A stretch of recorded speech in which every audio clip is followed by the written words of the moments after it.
할렐루야. 여러분 사랑하고 축복합니다. 오늘도 묵상 함께 나누시며 또 복된 삶 되시길 주님의 이름으로 축원합니다. 오늘 제가 어떤 분을 만나게 되었는데 그분과 얘기하다가 온유함에 대해서 얘기를 했습니다. 성경에서 말하는 온유함. 이분은 이렇게 말하더라고요. 생존 경쟁에서 성공하려면 강한 사람이 이기지 온유한 사람은 너무 약해 보여가지고 세상에서 살아남기 힘듭니다. 이제 그런 얘기를 하시더라고요. 그래서 이 성경에서 말하는 이 온유함을 아주 연약하고 그런 약한 사람이다라고 이렇게 생각을 하고 얘기를 하는 걸 들었습니다. 여러분 우리 그 팔복에 보면 온유한 자가 복이 있다고 이렇게 말씀하고 있는데 그럼 약한 자가 복이 있다. 이렇게 얘기가 되는 것이거든요. 온유함은 연약함을 뜻하는 것이 아닙니다. 우리가 생각하는 그런 결단력이 없거나 소심한 것 이런 것을 얘기하는 것이 아니에요. 이 온유라는 단어는요, 바로 굽히다, 절하다, 혹은 낮아지다라는 이런 의미를 가지고 있습니다. 근데 어떤 힘에 의해 가지고 스스로 굴복하는 것이 아니고 스스로 굽히는 거예요. 어떤 것이 무서워서 굽히는 것이 아니고 어떤 힘이 무서워서 스스로 낮추는 것이 아니고 내 스스로 낮추고 스스로 굽히는 이 마음을 가지고 온유한 마음이라고 이렇게 온유하다라고 이렇게 표현을 하는 것입니다. 예수님께서도 마태복음에 보면 이렇게 말씀하시죠. 나는 마음이 온유하고 겸손하니 내 멍에를 메고 내게 배우라 이렇게 말씀을 합니다. 그러니까 주님의 그 마음은 온유하고 겸손한 마음이라고 스스로 이렇게 말씀하고 계십니다. 그런데 이 온유함의 가장 극치라고 할까요? 온유함을 가장 잘 보여주고 있는 그런 부분이 예수님께서 겟세마네에서 기도하시는 그 모습. 이렇게 기도하시죠. 내 뜻대로 마옵시고 아버지의 뜻대로 하옵소서라고 기도를 합니다. 여기에 바로 온유함의 극치가 있습니다. 무슨 의미냐면요. 나대로의 그런 생각이 있는데 내 뜻을 포기하고 아버지의 뜻을 받아들입니다. 라는 것이에요.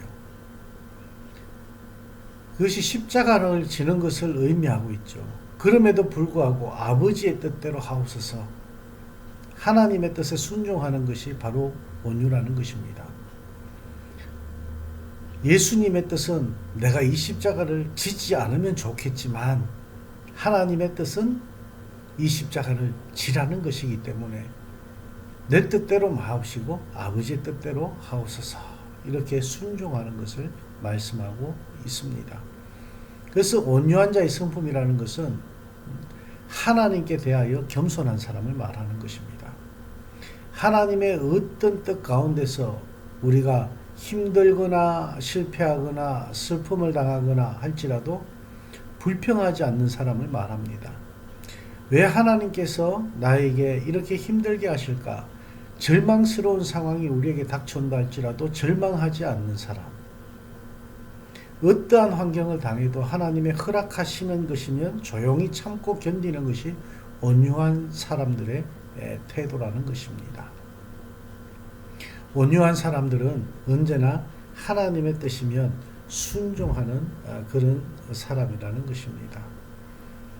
여러분, 어떤 상황 가운데서도 하나님 말씀에 불평하지 아니하고 또 여러분 스스로 포기하지 아니하고 하나님께서 허락하신 모든 상황에 순종하며 참고 견디며 나아가는 온유한 성품을 가질 수 있는 저와 여러분이 되어지길 원합니다. 그럴 때 성경은 말씀하고 있습니다. 온유한 자는 복이 있다. 여러분들이 그 온유의 복을 누릴 수 있는 귀하고 복된 삶이 되시길 주님의 이름으로 축원합니다. 기도하겠습니다. 하나님 감사합니다. 온유한 성품을 가지신 주님을 우리가 따라가게 하시고 그 성품대로 우리가 본받는 삶을 살아가게 하여 주시옵소서. 때로는 우리가 연약한 것 같지만 연약한 가운데 우리와 함께하여 주셔서 하나님의 길로 인도하여 주시는 하나님의 마음과 하나님의 계획을 헤아리며 순종할 수 있는 저희들 되게 하여 주시고, 때로는 이해가 되지 않지만은 저희가 주님 뜻이라면 그 뜻에 순종하며 나가는 저희들의 삶과 믿음이 되게 하여 주시옵소서. 그로 인해 하나님께서 우리를 위해 예비하신 또 다른 길과 복을 누릴 수 있는 저희들이 되게 하여 주시옵소서. 예수님 이름으로 축복하며 기도합니다. 아멘.